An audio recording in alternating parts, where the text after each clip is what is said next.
नमस्कार दोस्तों, मैं हूं नताशा। स्वागत करती हूं आपका हमारे इस खास पॉलिटिकल पॉडकास्ट पर, जहां कम समय और सीधी सरल भाषा में आपको मिलती है देश दुनिया की बड़ी राजनीतिक घटनाओं से जुड़ी वो तमाम जानकारियां, जिन्हें ठीक से जानने और समझने के बाद आप भी राजनीति के माहिर खिलाड़ी बन सकते हैं।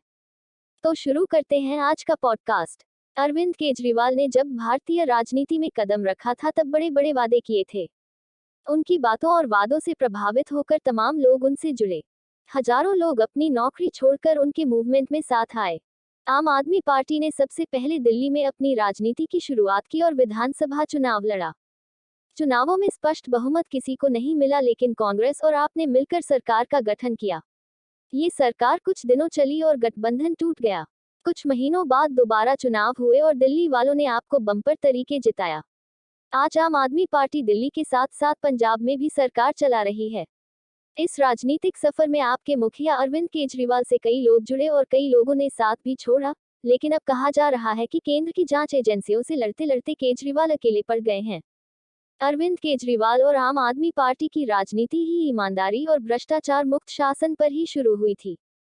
इस दौरान मनीष सिसोदिया और सत्येंद्र जैन केजरीवाल के दाहिने और बाएं हाथ बनकर उभरे। ये दोनों मंत्री केजरीवाल के बेहद ही खास माने जाते थे। इस बात का अंदाजा इसी बात से लगाया जा सकता है कि इस्तीफा देने से पहले मनीष सिसोदिया आप सरकार में 18 मंत्रालयों का कामकाज संभाल रहे थे। आज जब दोनों मंत्रियों ने इस्तीफा दिया तब यही सवाल उठा कि अब 18 महत्वपूर्ण विभाग कौन संभालेगा।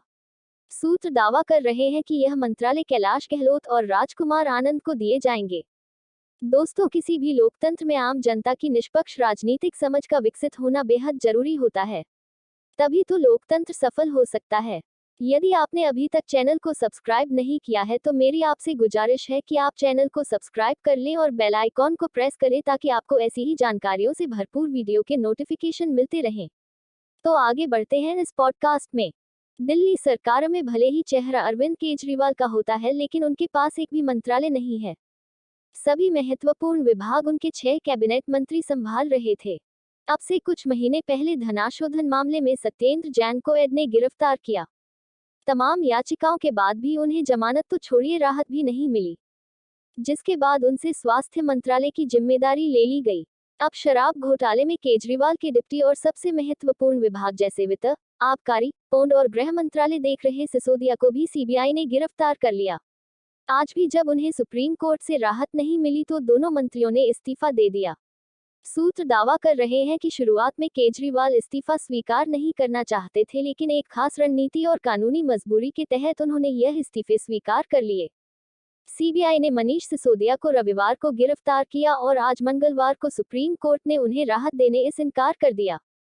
अब केजरीवाल सरकार के सामने एक संकट आ गया कि सिसोदिया जो 18 मंत्रालयों का कामकाज देख रहे थे, उनका काम आगे कैसे बढ़ाया जाए। कानूनी जानकारों के मुताबिक सिसोदिया को 4 मार्च की पेशी के दौरान भी राहत मिलने की उम्मीद कम ही है। इससे मंत्रालयों के कामकाज पर असर पड़ता और विपक्षी दल इसे लेकर मुद्दा बनाते और हो सकता था कि वे इसे लेकर कोर्ट में भी जाते, जिसके बाद हो सकता था कि कोर्ट ही इन्हें इस्तीफे देने का निर्देश दे देती। इन सब झंझटों से बचने के लिए और इस्तीफे का एक राजनीतिक मुद्दा बनाने के लिए मनीष सिसोदिया ने खुद से ही इस्तीफा दे दिया। सिसोदिया और सत्येंद्र जैन के इस्तीफे के बाद अनुमान लगाया गया था कि शायद इनकी जगह किसी और को मंत्री बनाया जाए, लेकिन सूत्रों ने इस संभावना को इनकार कर दिया। अन्य मंत्री ही सिसोदिया के मंत्रालयों के कामकाज को देखेंगे। हाँ, लेकिन इन इस्तीफों को लेकर आम आदमी पार्टी जनता के बीच जरूर जाएगी। दिल्ली सरकार प्रदेश की शिक्षा व्यवस्था को लेकर बेहद ही आक्रामक रहती है और पिछले 2-3 दिनों के क्रियाकलापों को देखकर ये लगता भी है कि अब आप जनता के बीच सिसोदिया की शिक्षा मंत्री वाली छवि लेकर जाएगी। सरकार के एजुकेशन को लेकर किए गए कामों को जनता के बीच इमोशनल कार्ड खेलेगी, जिससे आगे आने वाले चुनावों में इसे वोटों में तब्दील किया जा सके। अब सिसोदिया जितने दिनों जेल में रहेंगे उतने दिनों आपके नेता और कार्यकर्ता अपने शुरुआती दिनों वाले मोड में नजर आएंगे, मतलब सड़कों पर आंदोलन करते हुए। आंदोलन से शुरू हुई पार्टी अब एक बार फिर से सड़कों पर आंदोलन करती हुई दिखेगी। तो दोस्तों, हमारे इस खास पॉडकास्ट में अभी के लिए बस इतना ही। आपको हमारा ये पॉडकास्ट कैसा लगा कमेंट कर हमें जरूर बताएं। और अभी तक आपने चैनल को सब्सक्राइब नहीं किया है तो चैनल को सब्सक्राइब कर लें। फिलहाल मुझे यानी आपकी होस्ट और दोस्त नताशा को दीजिए इजाजत। नमस्कार।